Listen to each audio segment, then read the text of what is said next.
Good evening, everyone. Call this meeting of the Common Council to order. At this time, the mayor will recognize members of the public who have indicated a desire to address the Common Council. Upon recognition, persons may address the council from the podium, first stating their name and address. The council may take action on emergency matters introduced by members of the public. Is there anyone in attendance who would like to address the Common Council? Anyone to address the Common Council? Mr. Penker. Good evening. William Penker, 600 South Sycamore. The focus of my comments is agenda item M, the drug prevention update and request, and agenda item R, the request for shelter funding from the PDC. And my comments will be in two perspectives. During my 40 years as a teacher in public schools, I saw the harm inflicted upon children living in a home where one parent abused the other. In addition to being a teacher, I was a trained and credentialed participant in rural-based emergency services, and in that context, I had the opportunity to deal with victims and see their physical and psychological injuries. Mrs. Penker and I have also seen the effects of abuse from a family vantage point. Cynthia's sister is a survivor of an abusive relationship. She survived the abuse as well as the system. She did not have a single source, a one-stop shop for assistance. She was unfortunately dealing with agencies in her home community and the county seat, and these agencies were not masters of communication. As a result, she and her children suffered twice, and that should not happen to anyone. I agree with the director's view that the shelter is an involvement with public safety. Now, whether the PDC shelter is viewed as an adjunct to or a part of our public safety enterprise, you must fund it. But only after you apply the same decisive analysis you give other public safety funding requests. We must all remember that the public treasury is not unlimited. You may need to greatly limit what you provide. And there is a second perspective. By past action, you have opened the door of the public treasury to requests from non-governmental organizations, nonprofits, and groups with worthy causes seeking financial and/or material help. You have already provided such assistance. Now you have a problem of consequences. Who will be the next group seeking aid, and then the next, and then the next? What do you do when a group shows up at the door with a request rationale that's been spun, massaged, or parsed from an accepted request? The simple question is, when do you close the door to the public treasury? You have some decisions that you could possibly make tonight, and your decision making, whichever direction you go, must be bold and it must be decisive, because otherwise you're not going to close the door. Item letter R, discussion and possible action regarding recent request from the Personal Development Center. Steve. Thank you. You remember 2 weeks ago Renee Schultz was here talking about PDC and their vision for the transitional shelter building and all the work they're doing to try and pull this together, all the things that they need to overcome to make it a reality. As part of that effort to expand their domestic violence services, they did request city assistance, a contribution of $80,000 toward the cost of renovating the building. That would be for this year. And then they're also looking for a commitment to $20,000 in annual contribution to offset their operational costs beginning in 2019 and going beyond. That was a presentation only. She took a lot of questions, as I remember that night, and I presented to you tonight for discussion among this body and possible action if you see fit.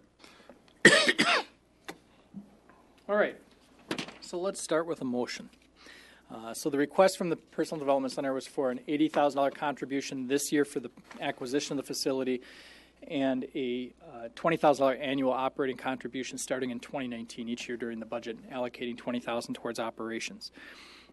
With that, I think we could start with a motion on that. We can discuss, amend, or vote it down however you would like. Mr. Mayor, I'd like to make a motion to postpone this particular item till the next council meeting. Is there a reason? you don't need one. I'm just asking. Well, yeah, I can give you a reason, but I think it's a very sensitive issue, and I think we're going through an election process, and I think we should just defer this thing until next month. That's my take on it. Well, that's a motion. Is there a second to that motion? Second by Witzel. Discussion on the motion to postpone. Witzel? I guess I would like a little bit more information as well. I know that there was information provided by Mr. Barg related to some of the funding requests that have happened via various counties, specifically Wood County, Marathon County.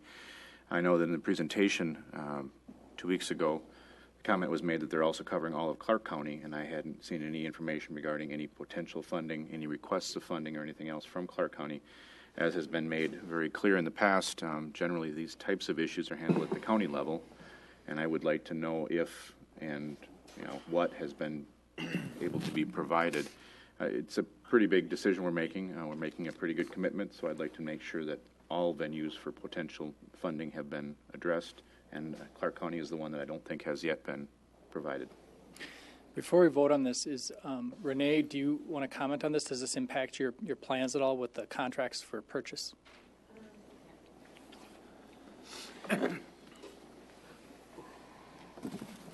Thank you for giving me an opportunity to address some of your questions.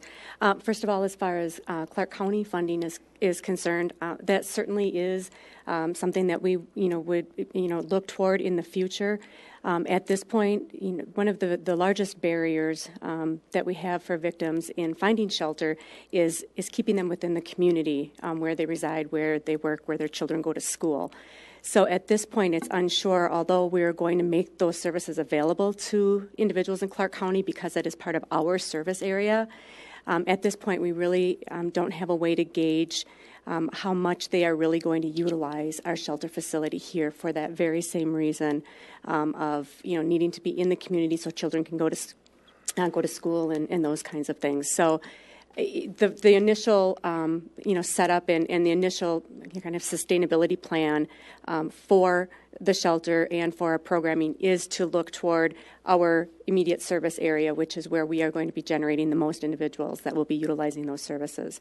As we grow and move on, we'll be able to evaluate where we are pulling other individuals from, and we'll certainly make that ask as we move forward. Other questions? As far as the timing and postponing, we are unfortunately on a very tight deadline. The biggest reason, of course, is because we don't want to see that facility, laying vacant for that amount of time. We've already had the doors closed now since the first part of December. We will be closing on the transfer or purchase of the shelter on Thursday of this week. And we need to be in that facility by May 1st. Our current building that we are in is already leased, and the new occupants are very anxious to get in there, so we need to be out. So we have an extremely short turnaround, and at this point we've got to make all of the security measures and all the build-outs and things to make it safe and appropriate for our programming. We need to make that happen within the next 30 days or so. Mr. Jakic. And what happens if you do not get the $80,000 from us?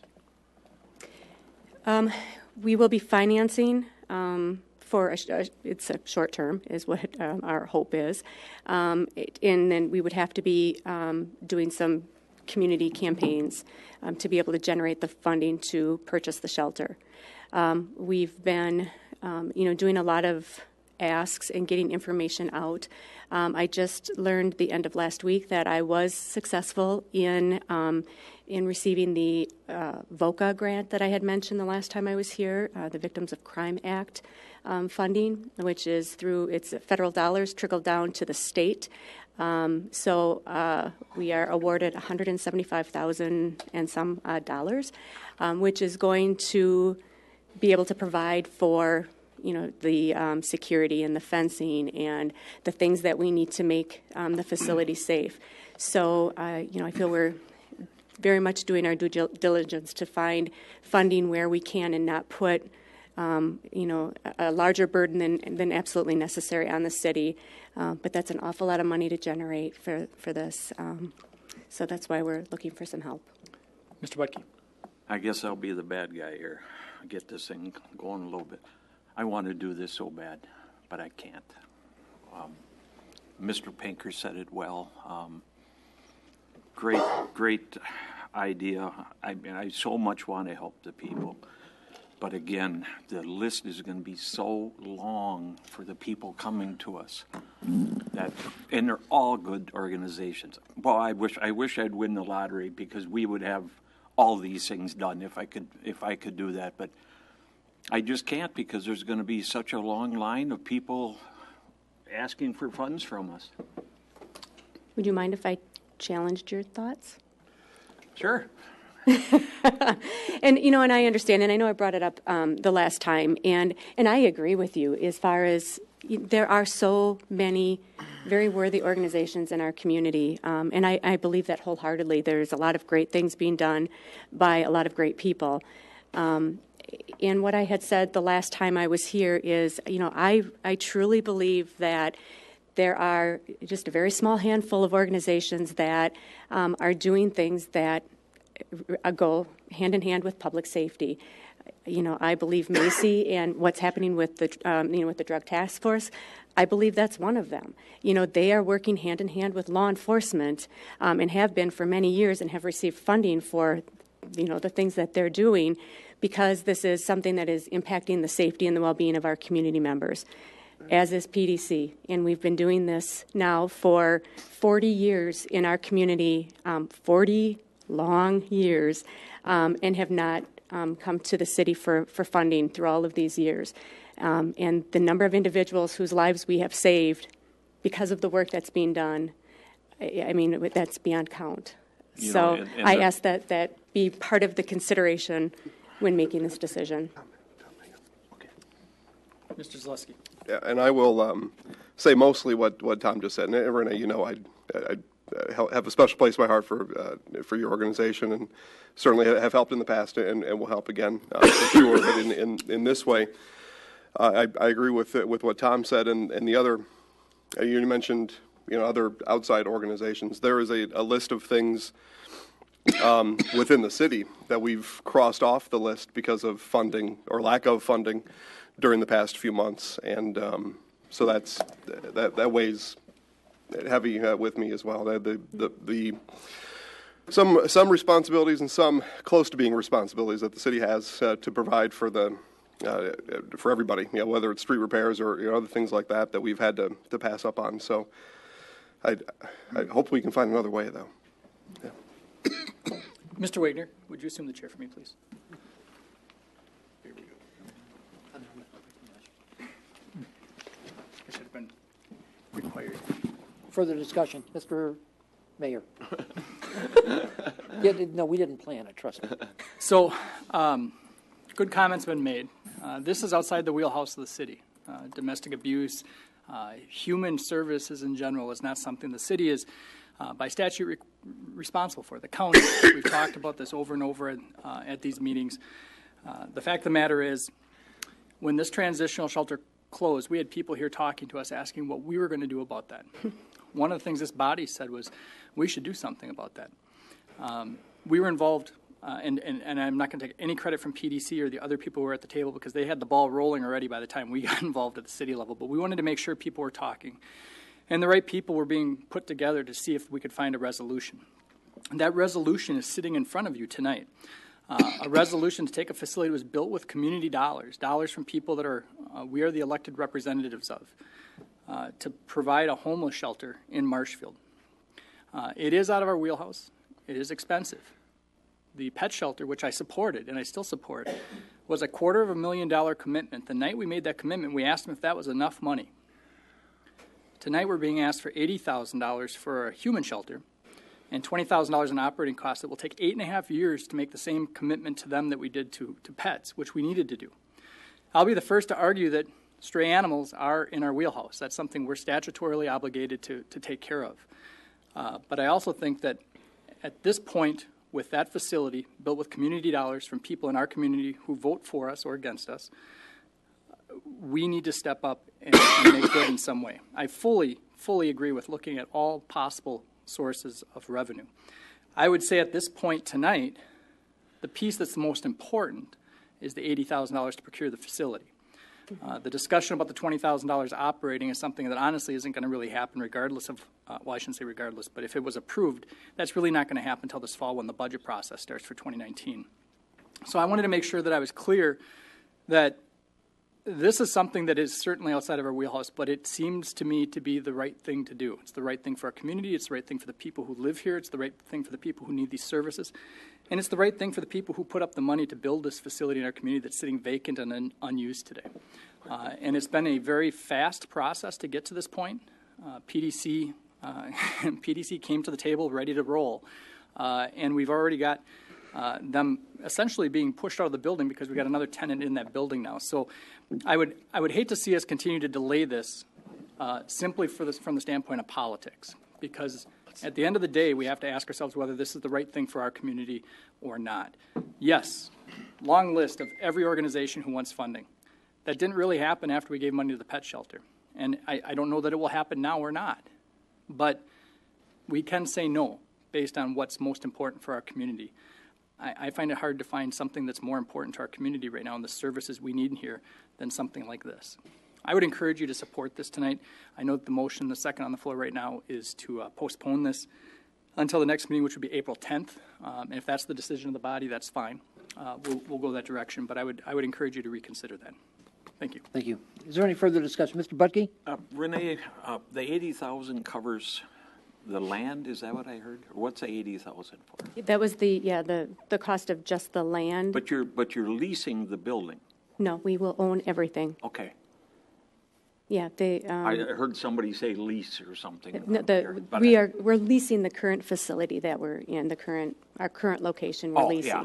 And so somebody else will be coming in. But the facility, we are purchasing the land, the facility, and then all of the contents inside as well as on the property for $80,000, which they came up with that amount based on what the value of just the property itself, just the land itself was. So the rest of that, so to speak, the community is kind of donating to PDC now, as opposed to when they donated it to St. Vincent de Paul. Is there any further discussion? Ms. Spiros. Obviously, this is a really touchy subject, and it's very touching to people.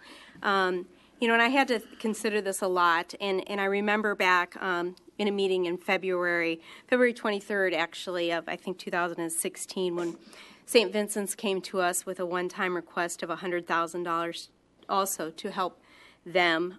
They came to the council. They had 2 members and their manager present to us. They also do fabulous services, much of which I was not even aware of, and the number of people they touch is unbelievable. I actually was in favor of helping St. Vincent's at the time, but I was unfortunately in the minority.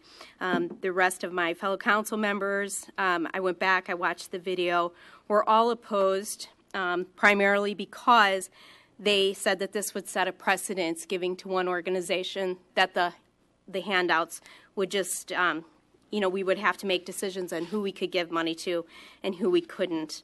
At that time, it was suggested by our city administrator that we could not find the money for St. Vincent's. He said that if somehow the council did find the money, that his suggestion would be that it would be a limited one-time donation in exchange for St. Vincent's to make a pilot payment in lieu of taxes and or a contribution towards the bid board. And then our mayor also reiterated the things that he said tonight, that the rules and responsibilities when it comes to being a city official versus a county official, that is in the role of social services. And back then, the maps did get brought up, and he said that's not passing the buck, but stray animals are our obligation by state law to deal with. When it comes to health and human services, providing for human beings, that does fall to the county. Ultimately, the county is responsible for providing services to the underserved humans. And at that point, he said, I don't know that we've done everything we can reaching out to the county. I believe that this situation is the same. This is a county obligation. I don't think that the county has stepped up, and I don't think at this point in time that the city can pick and choose which services are. We all have our priorities, and we all find, different organizations somebody may think is more worthy than another. Before I recognize Mr. Butke, you've had 2 cracks. I'm going to give the mayor 2 cracks. Okay, go ahead. Your Honor. You're doing a good job. Very quickly to respond to that, you're right. I completely agree with everything I said then and tonight. The difference in the big piece that was different then was that we were contributing tax dollars to a Catholic organization. That was a huge issue. Because that does cross some more significant lines. We do that already in our budget. The Palm Sunday Choir gets some money from the city. It's a small amount in our budget, but that was a significant contribution to a Catholic organization, which did make me uncomfortable. And in that case, we were talking about a facade improvement, making the outside of the building look better. We weren't talking about providing core services, which are the 2 differences with what's being proposed here tonight. Initially, it was the inside. Mr. Butke, did you care to be recognized now, sir? Oh, I'm sorry, Gordy. Go ahead. Mr. Butke, then Mr. Gordy. Okay. Again, Renee, put me down. I mean, I'll help fundraise or whatever for this. I believe in it, but I just can't. So, but I am very willing to help you to get people to give. Mr. Earl. Just to set the record straight, the Palm Sunday concert is not a Roman Catholic function. It's held at Lady of Peace. That's the only thing that's tied to Roman Catholic. I was there yesterday or Sunday, and it's got no religious connotation from the Catholic Church. The songs that are there are totally picked by a committee, and there's no function there. My other question for Steve is, if we were to approve this tonight, where would the $80,000 come from? If this were budget time, it'd be a no-brainer because there wouldn't be $80,000 available. So where would it come from now? Yeah, that would be a question mark too. I believe, and I don't remember the exact amount, we generally have, that 120, 125,000 type of range for contingency. You've committed $13,500 tonight to the Farm Tech Days, and we've bookmarked $15,000 for the additional compensation as part of the salary study for those who are found to be below where they're supposed to be in their pay. That would seem to leave, roughly in the neighborhood of $80,000. But I would suspect that if you were to try and fulfill that full amount, we'd probably be looking at least some, if not all, the money coming from someplace else, perhaps borrowing, or some other budget item that can potentially give up funds to make availability for this. Because I don't think you'd want to be, at the end of April and have used your entire $120,000 of contingency, I'm guessing. Mr. Jock Heck. It's been stated that human services is generally the responsibility of counties. What is your relationship with Marathon County, Clark County? I mean, you've expressed Clark County, but in with Wood County, have you requested funding from those 2 sources, and what is the result? Well, as far as over the years, I've been here now for 14 years, and there's been, many times over the years that requests have been made to Wood County. I've, already been to, some of the Wood County board meetings, inside and like the Health and Human Service Committee meetings, and made requests for mainly just for sustainability of our general programming. That was a directive that we had received many years ago because of our local funding and our United Way funding and the type of work that we do.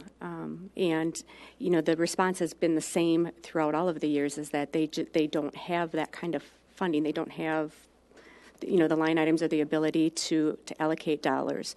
Those discussions again, and I think I kind of alluded to that on my responses to the questions that I had provided for all of you. Right. That truly, I'm very happy to pursue those options, but it very quickly becomes a situation where, if it's political or what it may be between city and county, but it very quickly becomes a conversation that kind of goes beyond my role as the executive director of a nonprofit organization, as did conversations that I've had with Marathon County. I don't have enough knowledge of all of the backstory and the relationships and where the responsibilities lie. The questions and the things that are posed to me are not things that I'm equipped to handle, and I don't believe anyone in my position is equipped to handle. I've been at some pretty intense meetings over the years. Mr. Bard was at one of them with me, where I was beat up pretty good in a meeting, because it is a situation where we provide a service, a service of safety for our community. I understand that, by statute or what have you, that it could be the responsibility of a county. If you have a county that is unable or for whatever reason is not providing that funding, it really leaves us in a situation as a city. Do we come together and call them on the carpet and say, okay, we need to somehow figure this out, or do we let the city go without services and not have what we need? And I've been struggling with this for a long time, and I've been in meetings that have been, like I said, very stressful to try to figure this out. And I really believe that I don't know where my role fits in that, and I don't believe that that is my role, because I believe that that goes way beyond me as an executive director, like I said, of a nonprofit organization. So I would, welcome suggestions, but I don't know how to make that happen. I've tried numerous times over 14 years, and I'm not sure how to make that happen. Your Honor. I can address the Wood County component of asking the counties for money, because we've talked to the county repeatedly over the 10 years I've been in this role. Most recently was the St. Vincent de Paul project that Ms. Spears brought up, and there was zero interest in helping with that. I do know that there have been some loose conversations down at the county about this particular project, and the sentiment is the same. The sentiment is it's a Marshfield problem. Marshfield needs to deal with it. I fully disagree with that. It's completely wrong. It's completely backwards. That doesn't change the fact that if it's in front of this body to make a decision, and ultimately it falls to us to decide whether this is something we're going to keep in our community or whether this is something we're going to say it's not our responsibility, therefore it's not our problem. I think that would be a dangerous thing to say. Mr. Butke. Renee, when you gave your presentation last time, you said that you had a friend or a cohort in Wisconsin Rapids? Is there a PDC there or a? It's Wisconsin Rapids Family Center. Okay, so the county supports that one? No. Darn. No. But anyway, and I know that they have over the years they've done the same thing. Where they have requested funding, and we're always given the same response. So I would offer to you. I am on the Health and Human Services Committee with Wood County as a citizen member. I don't have enough to do here, so I decided to go and do that. But that's never been brought up to the committee. Maybe that's to have somebody come to the committee. I presented to the Health and Human Services Committee a number of years ago, and at that time I was told that they didn't believe that that the county social workers and such dealt with families where there was domestic violence. So that kind of closed that door. They do. Well, yeah, we definitely know that they do. I mean, because we work with them hand in hand all the time. I would definitely support that on the county level. Before I recognize anybody else or call for a vote, I got to clarify a couple of things. Number one, I've been on the county board for 10 years, and I have not seen a request come out of Health and Human Services to the Executive Committee or to the Budget Committee, and I've served on both of them. I'm the vice chairman of the county board, and I've never seen that request for funding come across. So if it came across a committee, it sure didn't get it into their minutes, and it sure didn't make it to the floor. Number one, I want to reinforce what Renee said. It was Steve Barg, the mayor, and I who were in one of these meetings where we asked the county not to pull out the court system, or at least to make something available here, and that got to be an extremely Renee says tense. That's a nice word. Yeah. It was worse than that. It was worse than that. Yeah. It was pretty bad. It was. It absolutely was. At the same time, after the shelter closed, I was tasked by the county board chairman to sit in on a meeting of the principals of everybody that was involved to see what the county could do, if anything, or what would be done. At that point, it became clear that it was being done internally here, but I was shocked to find out just a few days later that I was placed on the agenda of the Legislative and Judiciary Committee to discuss the closing of the shelter. And I was badgered and beaten up about the same way we were in that other meeting, with the fact that this was a Marshfield problem and I had no business trying to involve the county in it. So this is there's more than who handles social services. It's as Mr. Handler got branded for saying during his tenure on the county board, it's the northern colonies against the southern colonies, and that's pretty much what it goes to be. So that's the kind of thing we're up against. And I feel wonderfully liberated now that I'm not running again. I can say that. So anyway, it's I strongly suggest also that Tom, if you can get her on the agenda of the Health and Human Services Committee, I think it would be a great thing, because this is the kind of thing that they do handle. So. And the Legislative and Judiciary Committee thinks they handle anything having to do with law enforcement or victim witness. So they were the ones that decided to take it.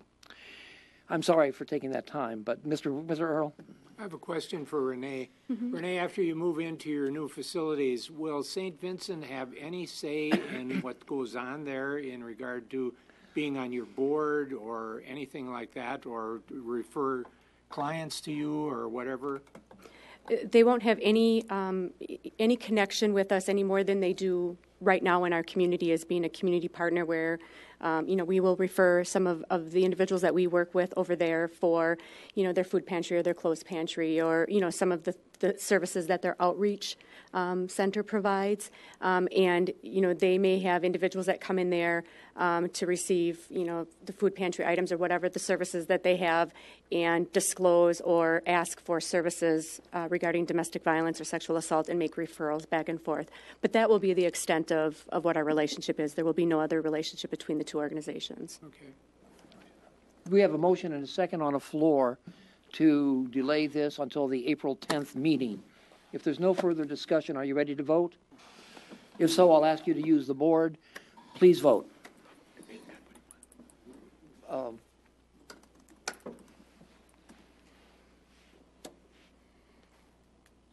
The motion fails 3-6. So the next thing on my duties under parliamentary are only till the issue is decided. It's been decided. You get your chair back.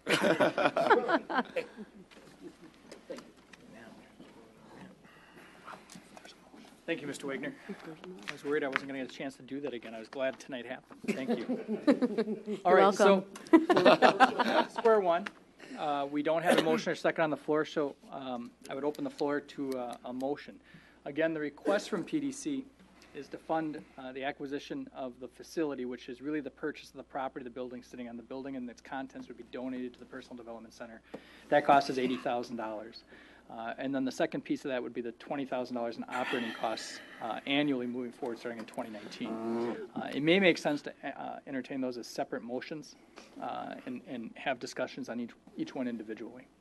Mr. Wagner? Yeah, I have a question. Do we have a resolution or a contract prepared? No. No, Would it be more appropriate to ask for a contract to be prepared for one or the other, the $80,000 or the... I think we would handle that with the motion to either approve or disapprove, to approve and direct staff to execute an agreement with the Personal Development Center, or if we, of course, disapproved it, we wouldn't need to go through the work of creating that document. I would go ahead and make the motion to approve and direct the staff to prepare the appropriate document for the $80,000 only. We'll discuss the subsidy later. So the The motion would be to approve $80,000 expense for the purchase of donating that to the Personal Development Center for the acquisition of the property. It would not include any language about the $20,000 in operating costs. Is there a second to that motion? Second to the motion? Motion dies for lack of a second. Open the floor to another motion.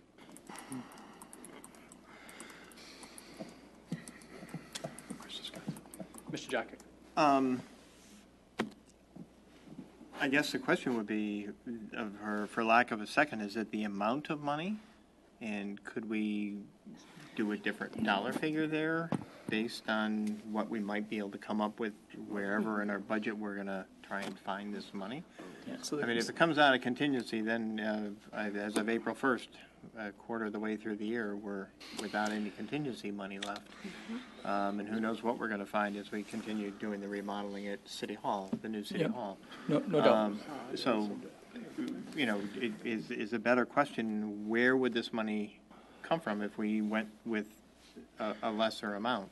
And what impact would that have? Ultimately, those are all your decisions. You can allocate whatever funding you want. The request for $80,000 can come from whatever source you'd like. Traditionally, in the past, how we've handled these mid-year issues, we've done this a number of times when we've acquired property for developments or other purposes, using a state trust fund loan for short-term financing, and then including that in the borrowed money for the following year to pay off that state trust fund loan. That's how most communities would handle this. I don't think you need to find it all in the budget, but obviously the more we find in the budget this year, the less we'd have to carry over into 2019. I hope that answers some of your questions, but we do not have a motion on the floor right now. We should probably have some motion before we continue discussing. Mr. Budke. I would, you know, with me, it's the same issue, Chris, to answer your question. It's not the money, it's the practice that we're going to have people lined up. I'm going to make a motion to deny the request. That's a negative motion. It's sort of backwards. We can certainly do that. We shouldn't make negative motions, though. The attorney's frowning. Shouldn't, I mean, you All right, is there a second to that motion? Is there a second to deny funding? Second by Spiros. So the motion is to deny funding to the Personal Development Center for the acquisition of the transitional shelter. This would encompass both the operating dollars and the capital request. Is that correct? Yes. And the second concurs with that? Yes. Okay. Discussion. Mr. Wagner. I think from the first time Renee made her appearance up here, I had always assumed that the council was going to fund this in one way or another. And the reason that I assumed that is I cannot stand up to the argument that I gave $290,000 to pets and didn't give money to battered women. I mean, I just couldn't do it. The other hand is that Mr. Pinker spoke very well tonight of the fact that maybe this is the last worthy cause, or we should do something about it in the future. I don't know what that is. I do know that after we did the pet shelter, there was discussion about the finance committee or maybe the staff coming up with a policy on what we will fund and what we won't fund, but that never happened. So here we are tonight deciding whether or not we're going to fund something that has I can't say this enough. I think this is something that we need in the community. We have to have it. And I'm going to support the shelter, and I will vote against the motion. But I think we ought to somewhere, I'm not going to be around by the time you get around to it, but I think the staff ought to prepare for the council's consideration a motion on a policy on what we can fund and what we can't fund, or what we should and shouldn't fund. So we have a motion and a second to deny funding to the Personal Development Center. Mr. Jockick. I'd like to just add on to what Alderman Wagner was talking about.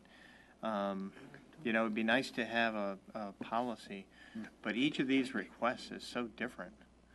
In my heart, I want to do this. In my mind, it says no. But I've heard the discussion tonight, and now I'm totally conflicted.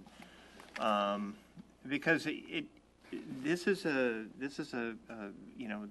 building was built with volunteer help for a specific purpose that didn't work out. And if this doesn't go through, one, PDC is homeless, which would be a striking negative in this community. And it would, be a negative on all the people that helped build this. And it's definitely a needed facility. We can see that. I also want to reiterate what the mayor was talking about in terms of other entities helping out with this. And it's really disappointing to hear the results of your requests with the counties, the meetings that the mayor, the administrator, some of the aldermen who serve on both county boards. It's extremely disappointing to hear that goes nowhere. And I understand that because we have this north-south divide, and from Marathon County, we're a long way away from the county seat, and we're sort of the forgotten area that we can sort of take care of ourselves. And I guess we're going to have to take care of ourselves. I understand the conflicting nature of this because there will be others coming. Well, we don't know that, and I guess I'm gonna not support the motion. I'd like to see probably lesser amount of money, but I don't have any justification for that other than we probably don't have 80,000, but we probably don't have 60,000 or 40,000 either. And I don't know how you do 80,000 from us and then collect money from elsewhere so that ours is less. I mean, that's probably not going to happen either, realistically. I just can't say no to this. I don't know. And just one point here, too, that I failed to make before. The facility, originally the price tag was $1 million. At least that's the number that was floated. Obviously, that facility was built with donated dollars, and the final number was land only at $80,000. So the number originally was much, much higher and was certainly undoable by everybody at the table at that point. Mr. Peschel, I think you were next. Well, I would have preferred not to have the negative motion here. Outside of this room, I have not received any support for this funding request. I've spoken to a number of people, and everyone supports the PDC mission. And I think that the community will step up and come up with the money to make this happen. But the comments that I've heard is that people are not comfortable with the city funding a non-government organization without any input into the policies of that mission, that organization, or control over how the money is spent. And as Alderman Budke said, a lot of people are worried that it's going to open the floodgates to even more requests. I think that if we want to fund this request or similar requests, that should be done through the budget process, and probably warrants the commission the creation of a Health and Human Services Committee to look at those funds. Mr. Budke. I just, Chris mentioned about the amount of money. I just want to tell everybody it has nothing to do with money with me at all. It's just like Nick just said, it's about the people coming to us, and how are you going to say no? How are you going to say no to any organization that comes along? And I haven't seen one that's not good yet. Now, this one is especially good, no doubt about it. But, we talked about in the budget to get rid of some of the organizations that we give to. And some of those wasn't a whole lot of money, but we said, we got to stop funding all this stuff, And as much as I want the public to know I am absolutely in support of this. But because of setting a precedent, I can't support giving the money. Nick stated it well. Other discussion. We have a motion and a second to deny Hap, did you have a comment to make? I only want to make a comment because of in fact, I'll put it this way. I mean, the mayor is correct. The reason you don't use a negative motion, and there's been discussion about this, so you're now talking about taking a vote on a negative motion. And to explain what that means is that it becomes confusing because this body really isn't doing anything unless it chooses to take action. So if you now make a motion to not take action, you didn't have to do that. You wouldn't have to do anything if you wanted to have that result. So then it becomes confusing if you make a motion to deny something that you would have had to vote on to take action to do. When you deny that, are you now agreeing that you're taking action? So you need to make sure that that motion's clear what the body's intent is here, that what you're doing is, and how you phrase that how you want, but that's the reason why you don't normally take negative motions or make negative motions in parliamentary procedure, because it becomes confusing. So you should make clear that if you're going to vote and the intent of that motion is to not take action, that a decision on that motion is not going to mean that you intend for it to be taking action. Follow what I'm saying? Confusing, that's why we don't do this. Is there, I would do whatever council recommends. I mean, if we Well, the motion's on the floor now. motion's on the floor. Motion's on the floor. We're going to vote on that motion. Okay. Any more questions about the motion? The motion again is to deny funding to the Personal Development Center. Seeing none, please vote. A no vote means, A no vote means you oppose the motion on the floor, which is to deny funding. So a no vote means you're not in favor of denying funding. You wanted to vote yes, Chris? no, I figured that out. Has everyone voted? Yes. Motion passes by a vote of 7-2. Thank you, Renee. Thank you for your time. Before we move on, I just have to make one comment, and that is that in 10 years, I've never been this disappointed in a common council for completely failing to stand up to the requirements that they have in front of them. You're a governing body for a community that put money forward to build this facility, and tonight you took the chicken way out, and I'm disappointed. And that's all I'll say about that.